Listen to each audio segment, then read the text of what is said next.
Hi guys, welcome back to our fourth week of our STEAM project. Quick reminder, STEAM stands for science, technology, engineering, art, and math. All of these components are going into the thing that you've designed, and then this week we'll be building your prototype. Quick review on two vocab words, a prototype. Prototype is your original design without any changes to it. That's your prototype. As soon as you start to make changes to your prototype, we're going to call those iterations. Thinking back to Derby the dog, if you remember, it took a whole year to go from the initial prototype of those little blades all the way to the final iteration. It took a full year. They probably went through 20 or 30 iterations to get to their final design idea. So last week, you submitted to me some kind of a sketch. Could be hand-drawn. Some people were doing it on Tinkercad, but you gave me some kind of a rough sketch of what you wanted to design. Mine was the grater or the orange zester. That's what I was working on. This week, play around with it a little bit. I want you to try and build a prototype. Now, do not go out and spend money on buying supplies. If you just need to make this thing out of cardboard and paper and tape, that's fine. And again, it's fine if this thing is not working. It's awesome if you have the supplies to make a working prototype, but we're just going through the process. So I want to talk to you a little bit about my prototype and then the iterations that I'm going through this week. Let me switch my camera. All right, we got an orange here. And so my original prototype idea, switch that thing around, was to have some kind of a band that goes around your hand, and you hold this grater in the palm of your hand, and you could just grate the orange with it, okay? So I actually was kind of basing my prototype off of something that we have in our kitchen. And I put it on my hand, and the big problem is it doesn't secure over this part of my hand. And the other problem is when I start to grate the orange or zest the orange is hard to hang on to. It gets slippery once you start to release those oils. So my prototype number one, some of the problems, it was hard to hold on to my prototype. And it was also hard to hold on to, oh, I should have drawn over here. It was hard to hold on to the orange over here. So for me, I went to, this was iteration 0 was our prototype. My iteration one, some of the changes I decided to make.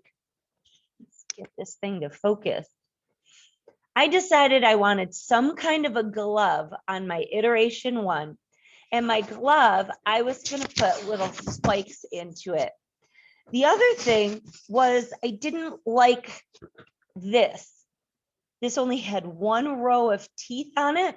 So I decided I needed something with multiple rows of teeth on it. And suddenly it didn't matter so much if it went around the back of my hand.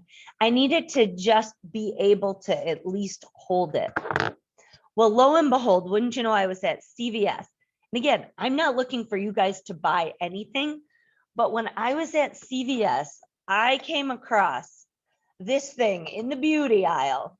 Now this, I bought it brand new, but what it's supposed to be used for is people scrub the calluses on their feet with this thing.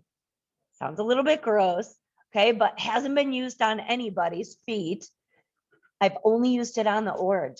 And look at this thing. It made it super easy to hang on to it. It's got all these rows and teeth so that when I go to zest my orange, it was super easy to zest it. And it takes off that top layer and gets the oils. It was perfect. I was so excited. You can see all that zest inside there. But I still have this problem with being able to hold on to it once it gets slippery. So I got a little bit silly here and I went and got a garden glove and I put thumbtacks inside the garden glove. Do you see them there? And so that when I slip my hand into the garden glove, I've got these little spikes that I can use to grab a hold of my orange. And now I've got a great handle on it and I can zest it. And this process is so much faster than what my husband was using with the little handheld grate and grating it. Well, my son decided he could improve on my iteration 1. And he was thinking that something like, almost like a brass knuckles. He went to Tinkercad and he designed a little brass knuckle. And it turns out that when I put this on my hand, the little spikes grabbed a hold of the orange and it gave me even better traction. What I did find with this is the teeth are so close together that I needed slightly better traction. And so iteration number 3 that we're going to work on later this week, we're going to go maybe every other spike on this and see if that gives me a little bit better traction.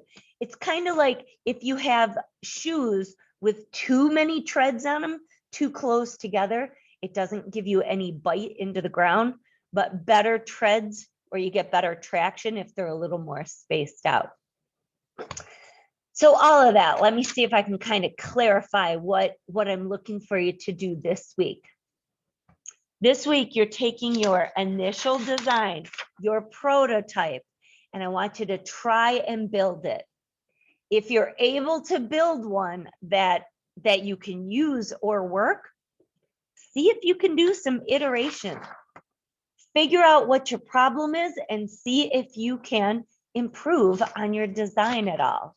I'm going to keep going through my iterations this week, but by the end of this week, you should have some kind of a prototype, whether it works or not. I need some kind of a prototype. You're going to snap a picture and you're going to put it into this week's Dropbox.